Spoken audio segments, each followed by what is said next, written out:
নমস্কার বন্ধুরা, আজকের গল্প আপনাদের কেমন লাগলো নিচে অবশ্যই কমেন্ট করে জানান।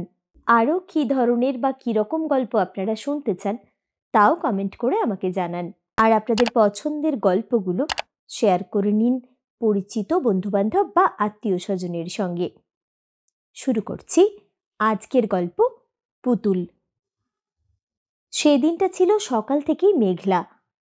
বিকেলের গোড়াতেই তুমুল বৃষ্টি শুরু হয়েছিল। অনুমাসি আর মিহির মেশো সেদিন গিয়েছিল মিহির মেশোর পৈতৃক বাড়িতে। দেখভালের কেউ না থাকায় সম্ভবত বাড়িটি বিক্রি হবে তাই। বাড়িতে তখন শুধু আমি আর আমার বড় মাসির মেয়ে আলো। অনেক দিন ধরেই আলো মতলব মারছিল যে অনুমাসির স্টোর রুমটা একবার খুলে দেখবে। আমার ইচ্ছে ছিল না। আসলে যা কিছু বারণ সেটা যেভাবে হোক করতেই হবে আলোকে। অনুমাসি আর মিহির মেশো আমাদের ওপরের স্টোর রুমে যেতে বারণ করেছেন। আমি একবার মিনমিন করে বললাম, আলো, এটা কি ঠিক হবে? বারণ যখন করেছেন তখন কোনো কারণ নিশ্চয়ই আছে। আলোর মাথা খুব গরম, একটুতেই ক্ষেপে যায়। সে চোখ বড় করে আমাকে ধমকালো, তুই ঘরে বসে থাক, মাসির চামচি কোথাকার। তুই না গেলে আমি একাই যাব। আমি আর কথা না বাড়িয়ে আলোর পিছন পিছন চললাম সিঁড়ি বেয়ে। স্টোর রুমে অবশ্য চাবি লাগানো থাকে। এবারের দেখভাল করে রতনের মা। দরকারি চাবি সব ওর আঁচলে বাঁধা থাকে। রতনের মা মাসির ডান হাত, সব কাজ মাসির নির্দেশ মতো করে। আর রতন মেশোর কাজ করে, গাড়িও চালায়। রতনের মার একটাই মুশকিল, ঘুমিয়ে পড়লে সে কুম্ভকর্ণ। আর রোজ দুপুরে এই সময় সে ঘুমোয়। আর সেই সুযোগটাই কাজে লাগিয়েছে আলো। স্টোর রুম অতি সন্তর্পণে খুলে আলো আগে ভেতরে ঢুকলো একটা টর্চ হাতে। বাড়িতে ইনভার্টার থাকলেও এই রুমে নেই। বৃষ্টি আরম্ভ হওয়ার আগে থেকেই আজ লোডশেডিং। টর্চের আলোয় দেখতে পেলাম বড় বড় ট্রাঙ্ক, বাক্স আর দুটো বড় কাঠের আলমারি। মাসি বোধহয় রতনের মাকে দিয়ে নিয়মিত পরিষ্কার করায়। অল্প ধুলো ময়লা থাকলেও মোটামুটি পরিষ্কার। একটা মাত্র বড় কাঠের বাক্স পেলাম যাতে চাবি দেওয়া নেই, বাকি সবই বন্ধ। আর এদিক ওদিক হাবিজাবি কিছু জিনিস। আমি আর তেমন একটা উৎসাহ পাচ্ছিলাম না। আলো টর্চটা আমার হাতে দিয়ে বলল, টর্চটা দেখা আমাকে, এই বাক্সটা খুলে দেখি।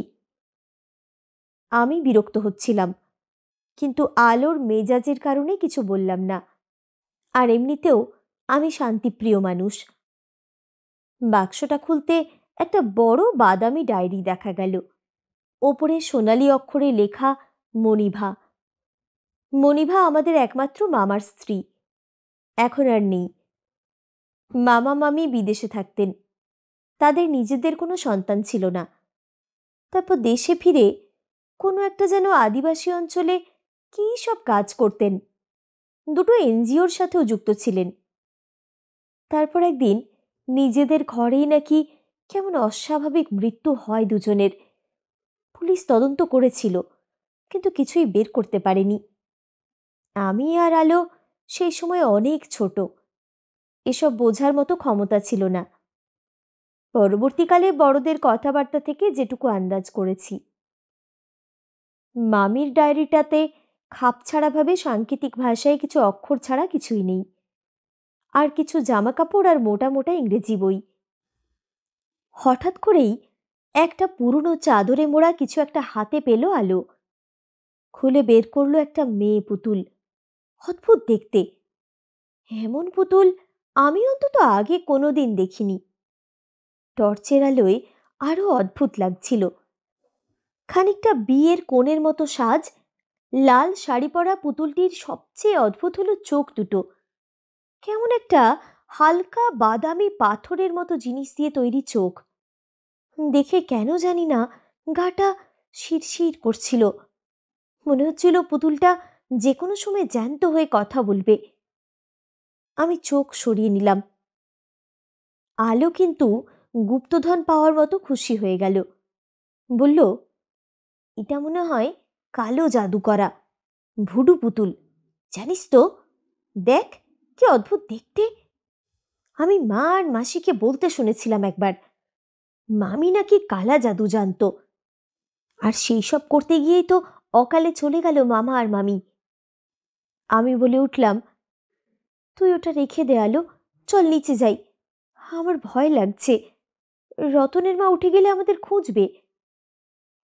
আলো হ্যাঁ হ্যাঁ করে হেসে বলল, তুই আর মানুষ হলি না, ভীতু কোথাকার।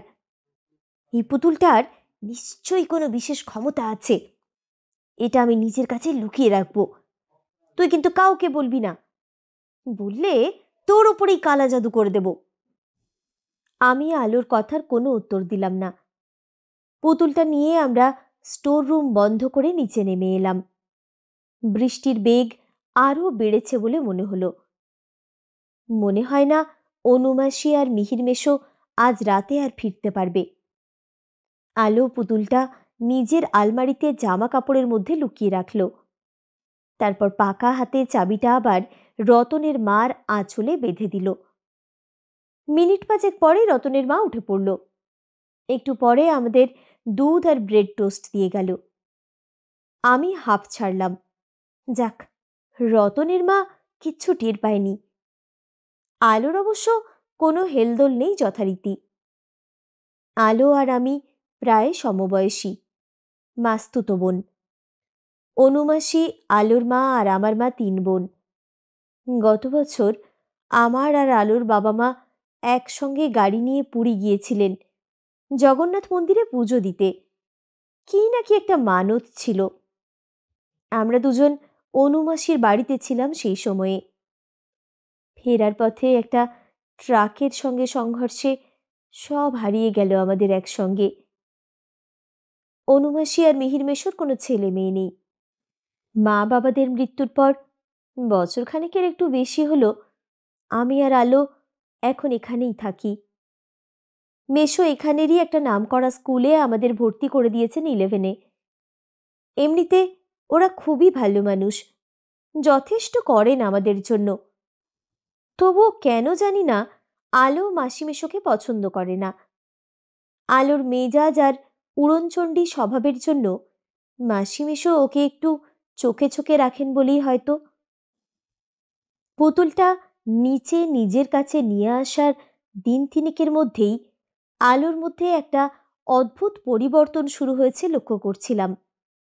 আজ সকাল থেকে অনুমাসী ঠিকে কাজের মেয়ে মালাকে নিয়ে কাজ সামলেছেন।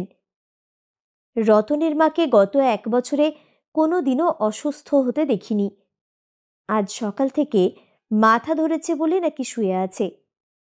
স্কুল থেকে ফিরে আসার পর অনুমাসী নিজেই খবরটা বলল আর টেবিলে ডেকে আমাকে আর আলোকে স্যান্ডউইচ খেতে দিল। মাসি রান্নাঘরে যেতেই আলো মুচকি হাসি দিল। তারপর ফিসফিস করে বলল, তোকে বলেছিলাম না ওটা ভুডু পুতুল, তাড়াতাড়ি খেয়ে নে, তোকে একটা মজার ম্যাজিক দেখাবো আজ।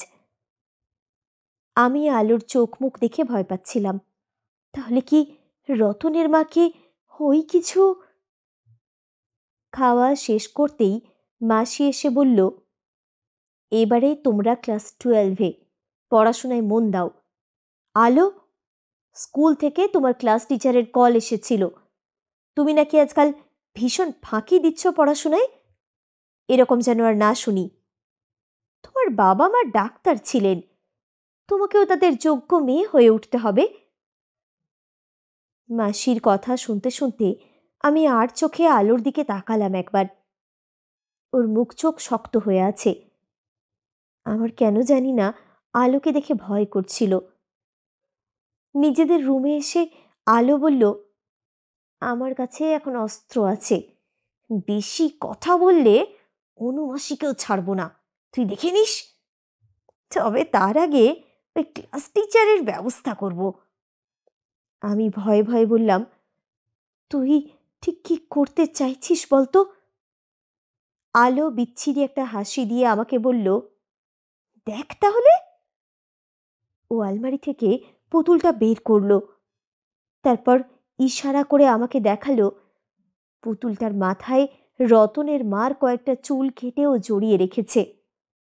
তারপর কুটিল হাসি দিয়ে পুতুলের হাতটা মুচড়ে ধরল।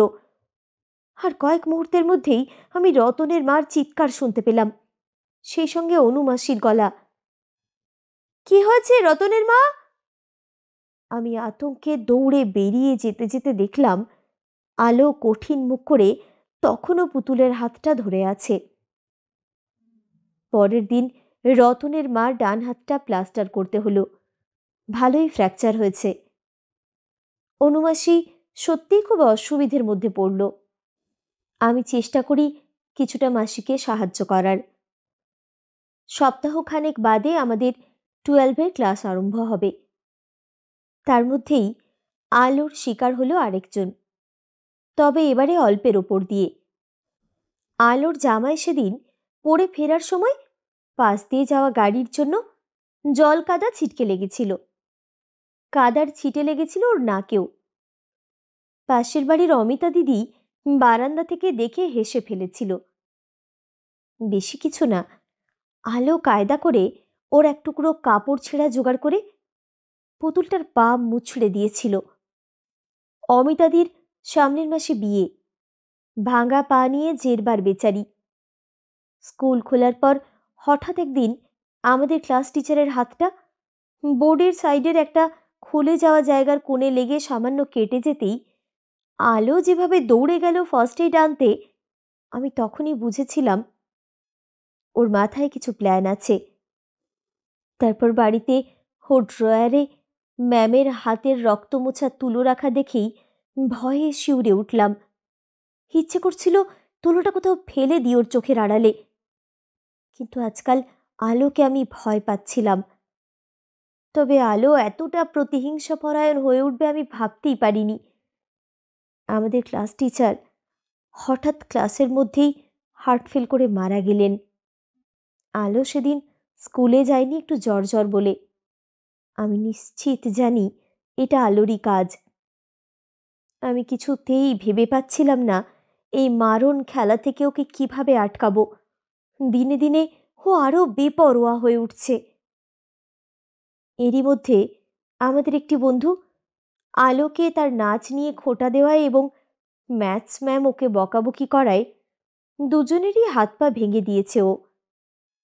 পা ভেঙে আমাদের বন্ধুটি আপাতত বাড়িতে ছুটি কাটাচ্ছে। আমি আলোকে একদিন বোঝানোর চেষ্টা করলাম, কেন এরকম সর্বনাশ করছিস তুই? এ অশুভ পুতুল ফেলে দে আলো, মানুষের ক্ষতি করা অন্যায় এভাবে। আলো আমার দিকে ভয়ঙ্কর একটা দৃষ্টি দিয়ে বলল, আজকাল বড্ড বেশি কথা বলছিস তুই, আয় তোকে কতগুলো জিনিস দেখাই।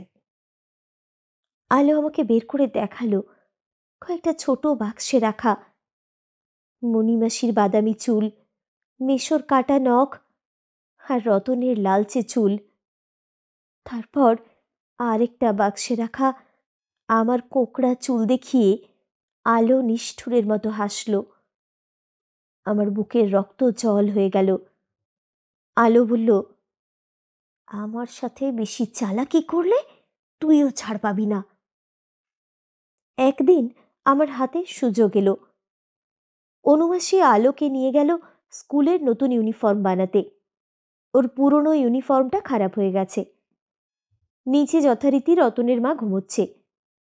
মেশো কয়েকদিনের জন্য রতনকে নিয়ে কাজে বাইরে গেছে। আমি ভয়ে ভয়ে আলোর আলমারিটা খুললাম। ওই অভিশপ্ত ভুডু পুতুলটা হাতে নিলাম। টের পেলাম আমার হাত কাঁপছে। সাহস সঞ্চয় করে পুতুলটার দিকে তাকালাম। আমাকে অবাক করে পুতুলটা যেন ফিসফিসিয়ে বলে উঠল, কি আরুনি, আমাকে বন্ধু বানাবে নাকি? শুধু তুমি কাউকে বলবে না আমার কথা, আমি তোমার জন্য সব করব আরুনি। তার বদলে একদিন তোমাকে সামান্য একটু দাম চোকাতে হবে অবশ্য। আমি যেন কেমন সম্মোহিত হয়ে পড়ছিলাম পুতুলের কথায়। হঠাৎ নিচ থেকে রতনের মার ডাকে আমার সম্বিত ফিরল। তাড়াতাড়ি পুতুলকে আগের মতো রেখে দিয়ে আলমারি বন্ধ করলাম। গোটা গা হাত পা কাঁপছে আমার। আমি বুঝতে পারছিলাম খুব তাড়াতাড়ি কিছু একটা করতে হবে। আলো এখন সম্পূর্ণভাবে ওই ভয়ঙ্কর পুতুলের বশে। আরও আধ ঘন্টা পরে অনুমাসী আর আলো ফিরে এলো। আমি মনে মনে ঈশ্বরকে ডাকলাম, আলো যেন কিচ্ছু টের না পায়। ও আজকাল কেমন যেন সব মনের কথা টের পেয়ে যায় আমার। অনুমাসীকে বলতে চাই সব কথা, আলোর ভয়ে পারি না। এর মধ্যেই একদিন মেশো ফিরে এলো, আর মেশোর সঙ্গে এলো অরণ্য। মেশোর খুব কাছের বন্ধুর ছেলে। দার্জিলিং কনভেন্টে পড়তো, হস্টেলে থাকতো। এবার কলেজে ভর্তি হবে। ওর বাবা মা থাকেন দিল্লিতে। ওরাও সপ্তাহখানেকের মধ্যে আসবেন কলকাতায়। অরণ্য এ বাড়িতে আসার পর আমি বুঝতে পারছিলাম আলো ওর প্রেমে পড়েছে। কিন্তু অরণ্যর চোখ দেখে টের পাচ্ছিলাম ওর মুগ্ধ চোখ দুটো শুধু সারাক্ষণ আমাকেই খোঁজে, আমার সঙ্গে কথা বলতে চায়, গল্প করতে চায়। আমারও অরণ্যকে দারুণ ভালো লাগছিল, অস্বীকার করতে পারবো না। কিন্তু আলোর ভয়ে আমি ওকে এড়িয়ে চলছিলাম। যদি আলো টের পেয়ে যায়, যদি টের পেয়ে যায় ওর প্রথম পছন্দ হওয়া মানুষটা ওকে নয় আমাকে পছন্দ করছে। আমার ভয়টা একদিন সত্যি হলো। আলো টের পেয়ে গেল অরণ্য আমাকে পছন্দ করে। ও অরণ্যকে জানিয়েছিল নিজের ভালো লাগার কথা। অরণ্য আলোকে বলেছে যে তুমি আর আমি শুধুমাত্র বন্ধু হতে পারি।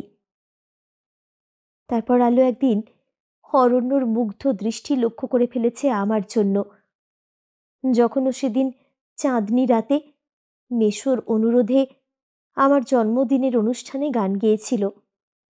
ছাদে অনুষ্ঠান হচ্ছিল আমার জন্মদিনের। মেশো মাসির কয়েকজন আত্মীয় ও কয়েকজন বন্ধুবান্ধব নিমন্ত্রিত ছিলেন আমার জন্মদিনে। সেদিন অরণ্যর বাবা মাও এসেছিলেন দিল্লি থেকে।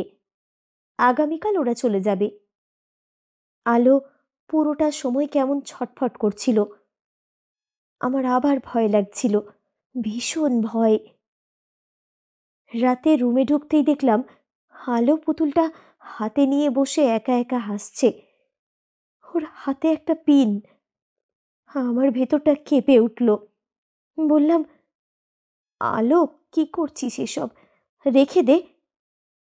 আলো কঠিন গলায় বলল, এবারে তোর পালা আরু। তুই কি ভেবেছিস তোর রূপ দেখিয়ে তুই অরণ্যকে পেয়ে যাবি? ও আমার, ওকে আমার হতেই হবে। তোকে রাস্তা থেকে সরতেই হবে আরু। আমার পুতুল আছে আমার সঙ্গে। আমি বললাম, এই ভয়ঙ্কর খেলাটা তুই বন্ধ কর আলো। আমি অরণ্যকে ভালোবাসি না, আর আমি তোর বোন। তুই এটা কি করছিস? তুই আমার ক্ষতি করবি। আমি একটু একটু করে আলোর দিকে এগিয়ে যাচ্ছিলাম, কিন্তু তার আগেই আলো পিনটা পুতুলের মাথায় ঢুকিয়ে দিয়েছে। আমি দৌড়ে গিয়ে পিনটা বের করার আগেই যা হওয়ার হয়ে গিয়েছে। আলো মাটিতে পড়ে স্থির হয়ে গেছে। আমি চিৎকার করে দৌড়ে গিয়ে পিনটা পুতুলের মাথা থেকে বের করলাম, তারপর ফেলে দিলাম হাত থেকে।